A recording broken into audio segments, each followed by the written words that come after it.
Okay, you guys, this is a long one. So think of this one more as a podcast and listen to it like that, okay? Lots of gossip in this. Hi, you guys. Hope you're having a nice night. Remember, like, subscribe, and hit the notification button. Share the channel. Why not? Why not just share the channel? Look at all my stuff everywhere. Still, if you saw my house right now, you wouldn't believe it. But anyway, let's go. So excited to do Real Housewives of Orange County Reunion Part 2 all by my lonesome.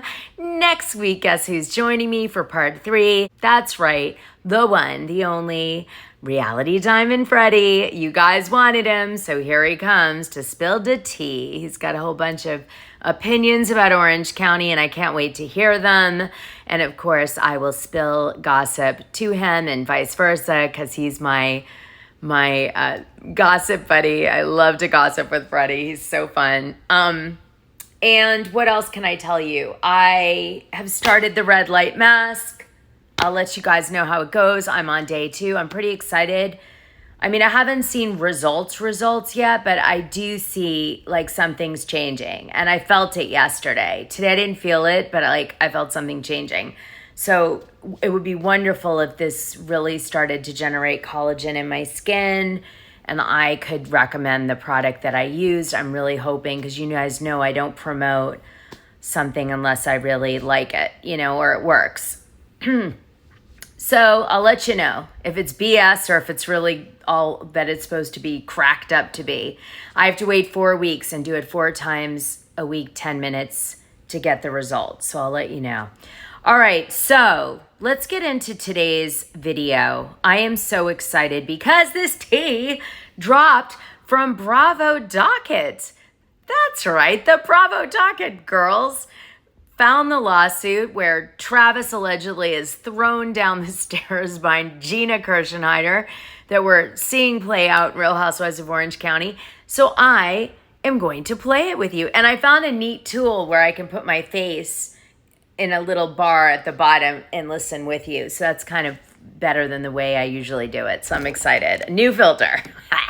April, there was a physical altercation between Travis and his girlfriend Gina that our older daughter P partially witnessed, in which all 3 children heard while in the safety of a bedroom. Late at night, the children started hearing loud, noisy. That's a typo. Late at night, the children started hearing loud, noisy. P went out of the room to investigate. Travis was yelling that Gina was an alcoholic. P witnessed Gina push Travis down the stairs, banging head on the wall, throwing chairs and pictures off the wall. All 3 children also heard the argument and banging through the room they were all huddled in.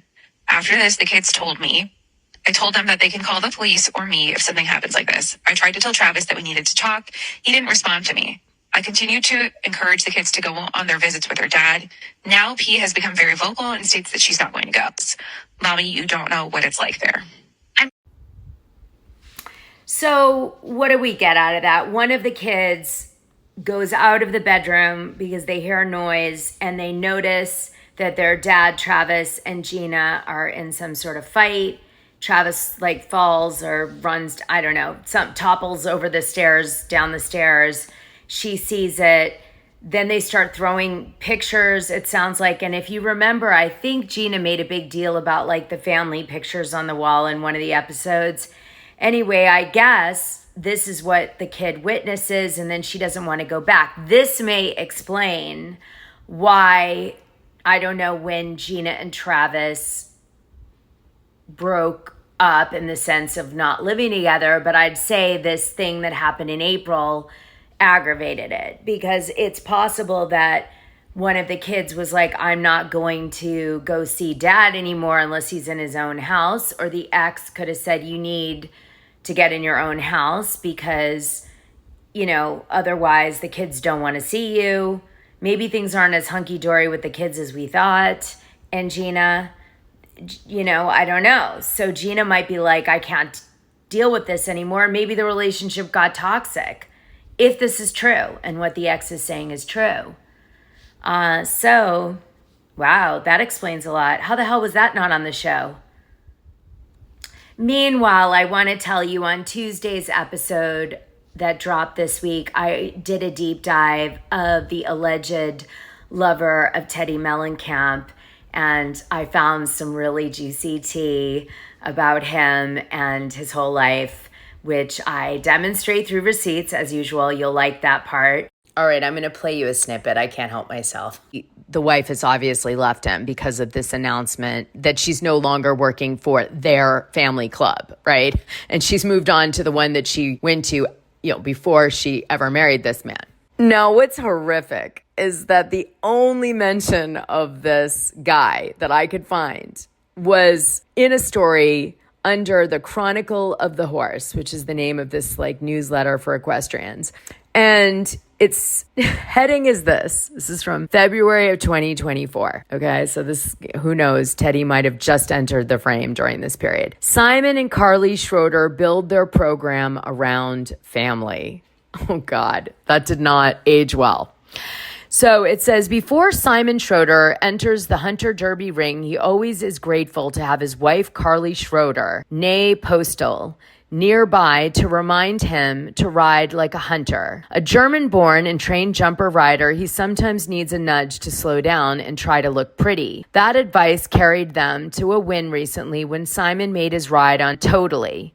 Look pretty enough, the name of the horse is Totally, look pretty enough to take first in the $25,000 USHJA International Hunter Derby during Desert Circuit to California. My wife was in the background to say, let's slow it down, otherwise I would have made the jump off, Simon joked. The pair who operate Schroeder Sports Horses in Moore Park, California, have been delighted with, quote, Toad and the progress he's made since they began working with the once nervous 10-year-old Westphalian horse. Okay, they use a bunch of equestrian language there, but guess who owned Toad? Guess who owned Toad, the horse? Holy shit.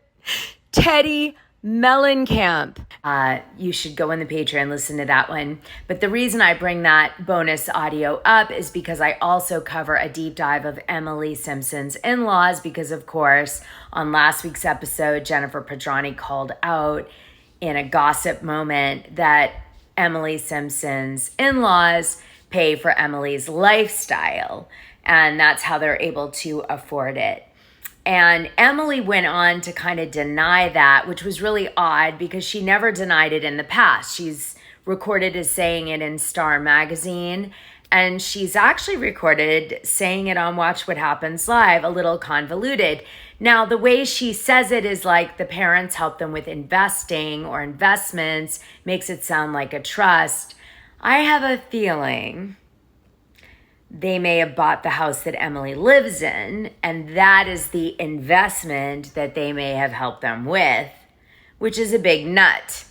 And then, they had to pay for their other stuff because her husband was just like an insurance guy up until the point, I think making $50,000 or $60,000 a year, up until the point that he gets his license. It takes a while, and then he gets his law license and he can start making bigger money. Emily has her law license, but I don't think she's making that much money. I haven't really heard any cases she was on, like how active of an attorney or what type of attorney she was. I don't know. There's lots of gossip about the school that she got her license going around, but I don't know if any of it's true. Anyway, because it's gossip, it's in the Patreon, so go check it out. I did a whole Emily Simpson show and receipt drop of all the different gossip going around. And, obviously take some of it with a grain of salt. Let me play you something, though, in the meantime, in case she still denies it. Okay, so here from 2019 is Emily Simpson in Star Magazine admitting that her husband's parents bankroll their lifestyle. Claire B. Facebooked, Emily, I heard Shane's parents bankroll your lifestyle. Is that true? No, well, it's no secret that Shane's parents are very wealthy, and so he has lots of investments that they've set up for him. So, I've never made that a secret. Claire B. That was back in 2019, guys. Just saying, kind of changing it around. Few different running stories in that, but yes. Now I know it's all A lot of people believe it's linked to their trust, but I looked at the numbers of the trust. I don't think so. I think the parents just bought them some big ticket items like real estate and stuff, and that's really how they've helped them. That's my gut. And paid for things, probably chipped in for the wedding that Shane, got his daughter from his first marriage. Anyway, the thing is, I guess, that people get annoyed that Emily Simpson always is harping on, being an independent woman and not being flashy when you don't have money. But the truth is Emily Simpson so different from Jennifer Petrani if some of her big ticket items allegedly came from her in-laws and not her own work or salary? Perhaps she has a hoity-toity job of a lawyer, has blinded everybody to the fact that she hasn't maybe actually earned that much money in that actual career. Does anyone know any cases Emily's done? Please do tell. You guys, some Emily fans out there, let me know. All right, let's continue. The pot calling the kettle black, I think they call it. So Vickie Gunvalson kind of admitted she did send pictures to Tamra Judge of Caroline Manzo and Brandi Glanville from Real Housewives Ultimate Girls Trip Morocco. But she said she didn't think that Caroline was pushing Brandi away, as Tamra Judge made it sound. It was more like Caroline Manzo was pointing at Brandi, like maybe yelling at her or scolding her or something.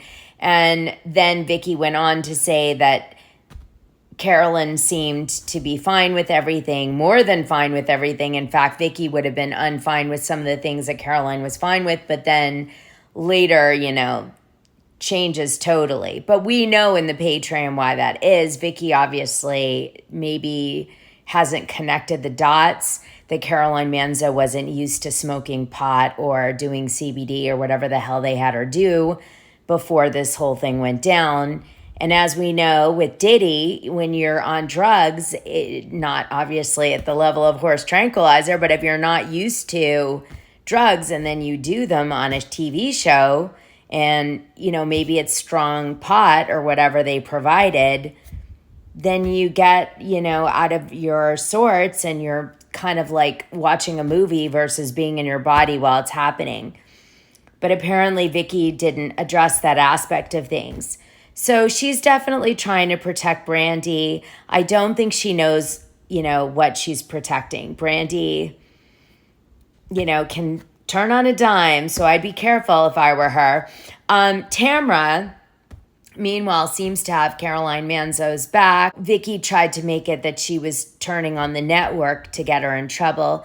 But I think Tamra's doing what she normally does, which is to try to tell her version of the truth. So Jeff Lewis went on Watch What Happens Live recently and talked about Shannon Beador being on his show and what was said about John Jansen and it triggering a fight between Shannon and Heather. And Jeff basically said that he thinks it was a misunderstanding because Heather didn't understand that Shannon didn't want to talk about John Jansen. So Jeff and her deliberately stopped talking about it on his show. Who knows what was cut or whatever. It seems to be something was implied with that. And so this is something that Heather doesn't know. And so it's why it was handled in the way it was, I guess, with what Shannon said. However, that doesn't really have anything to do with what Heather did to Shannon, so I'm not sure why Jeff relied on that. But at a minimum, he was just trying to say, look, Heather, you don't know the whole story, so don't hold that against Shannon. But obviously, Heather is, got Jeff now kissing her ass because they had a fight before, and I guess it didn't go well, between them. And then what I understand is finally Jeff approached Heather, and they hashed out their differences because he thought that Heather treated staff badly. And then I guess Heather was like, and she was kind of mean to him sometimes at social events. And so then somehow they put the water under the bridge. And so he doesn't want to start problems with Heather. So we can't really take what he says about Heather seriously because he doesn't want to give his authentic truth anymore. Also, he went on to say that he believes Tamra and Shannon are going to make up and they're real friends and there's real love there. And he believes or hopes that the Trey Amigos reunite. I mean, to me, it seems pretty out of touch what he said on Watch What Happens Live, given the fact that, you know, Tamra's still holding a grudge that Shannon didn't treat her like a real friend when she was fired off the show. So how is Tamra supposed to come back on the show and, you know, not just treat the relationship with Shannon like a soap opera, because she already, you know, wasn't there for her when she got fired. I mean, these women are just acting now. And I don't know what Jeff's talking about. Perhaps Andy asked him to say that. That's all I can think of, because it didn't seem authentic to me.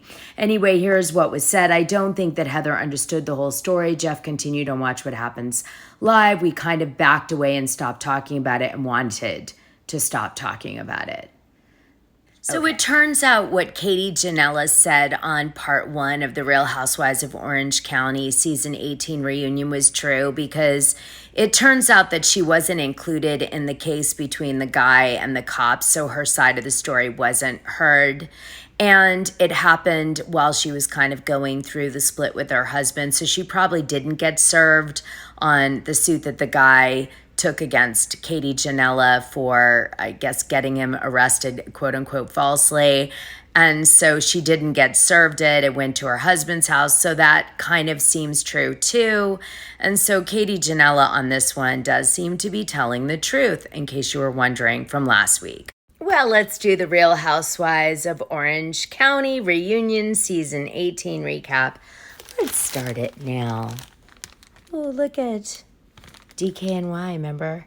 DKNY. So Heather Dubrow pisses me off, which is why I want to start here.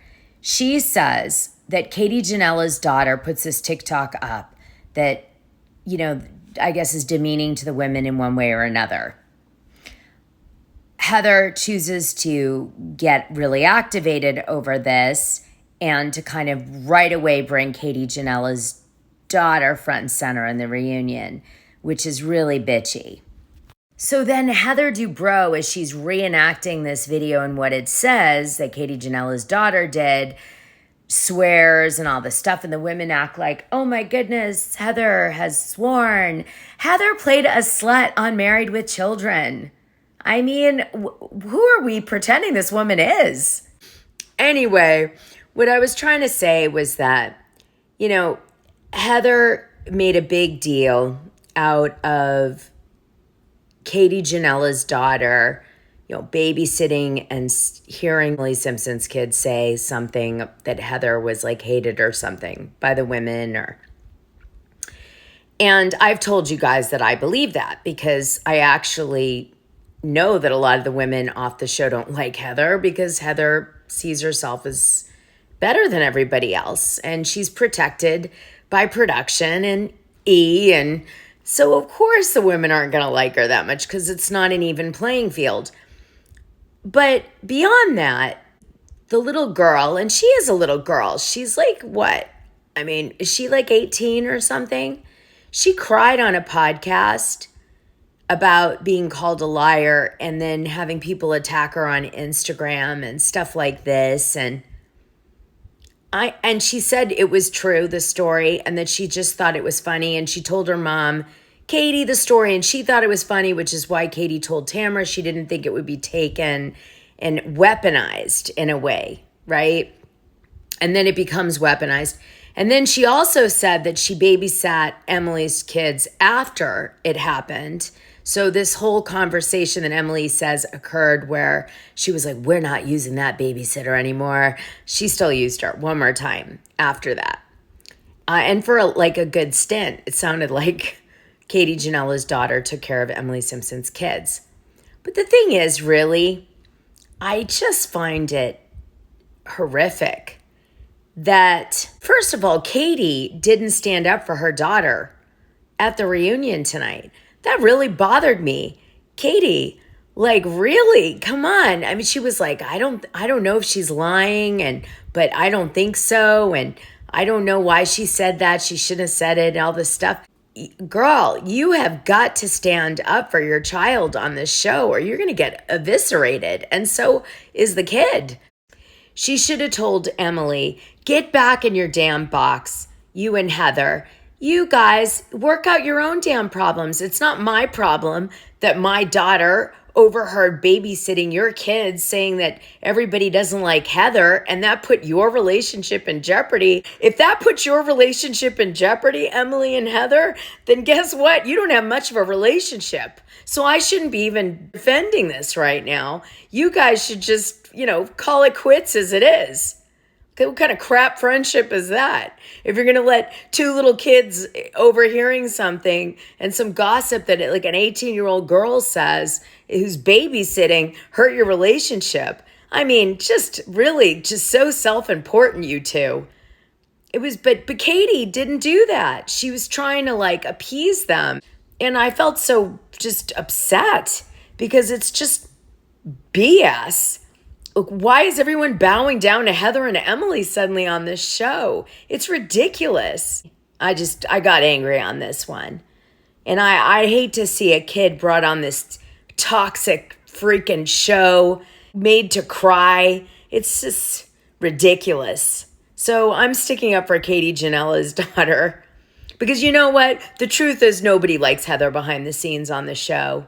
And Emily and Heather aren't that goddamn tight. It's pretty obvious. And this was them reaching for straws. And they always loved when they can use the kids because it's like, I don't know, it's kind of like a war on terror. They can do whatever they want in Bravo land. But it's nonsense.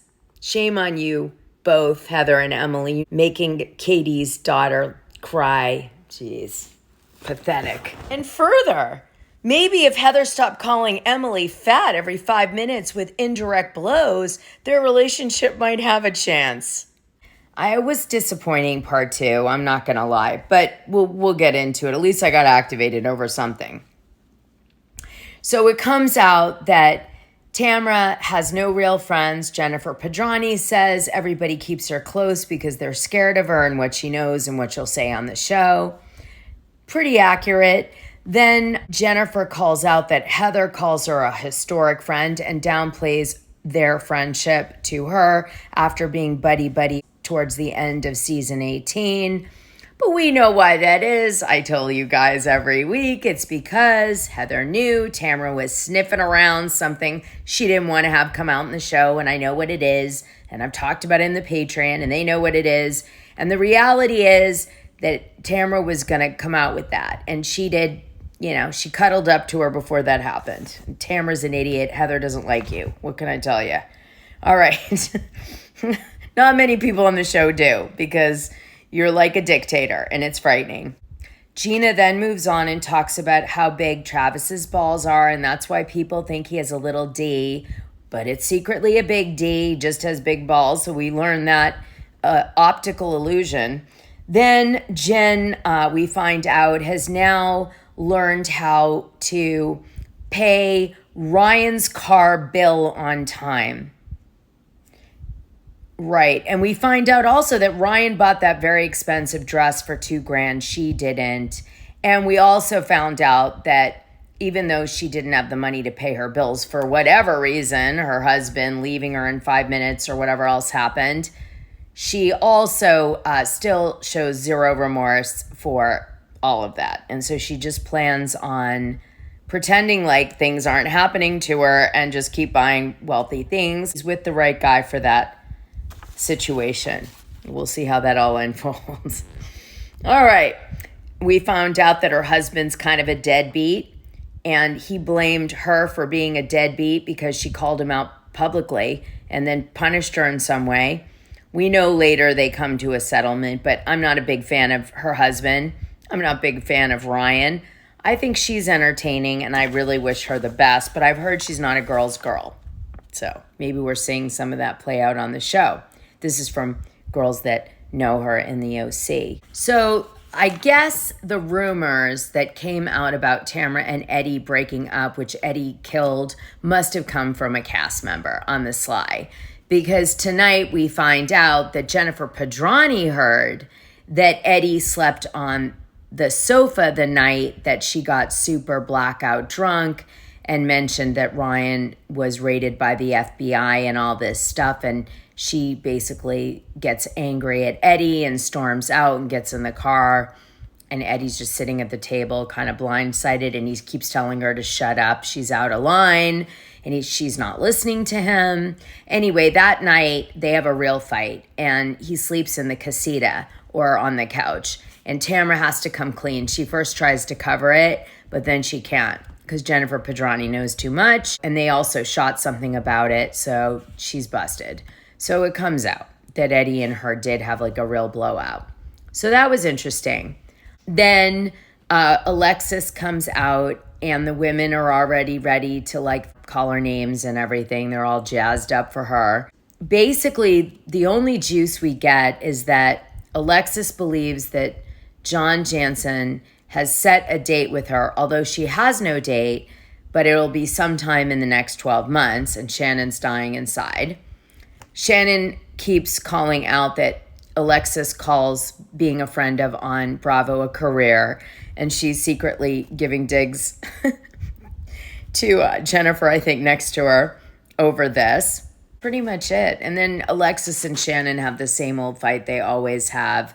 And Shannon basically wins because she has receipts, and she's like, you lied, and the way you tried to present everything on this season was a complete lie, and I can prove it. And they show clips, and she just gets destroyed because she's really lied. And Shannon, in this particular case, isn't lying. She's sort of taking a perception that most people would based on what she received, etc., and what happened with the Bellinos in the earlier years and all this. And Andy is obviously super tight with Shannon, and so Alexis is not going to get anywhere with Andy on that. You can tell. So that's it. And Alexis is just talking to herself pretty much the whole end of the reunion. But there is a nice ending where everybody yells at each other with good comebacks. Okay, that's it. That was tonight's show. Those are the gossip highlights. All right, I'm going to say bye now, but we'll talk soon. This weekend shows are really good. I'm excited. You're going to like Sunday's show. More tea. I got more tea.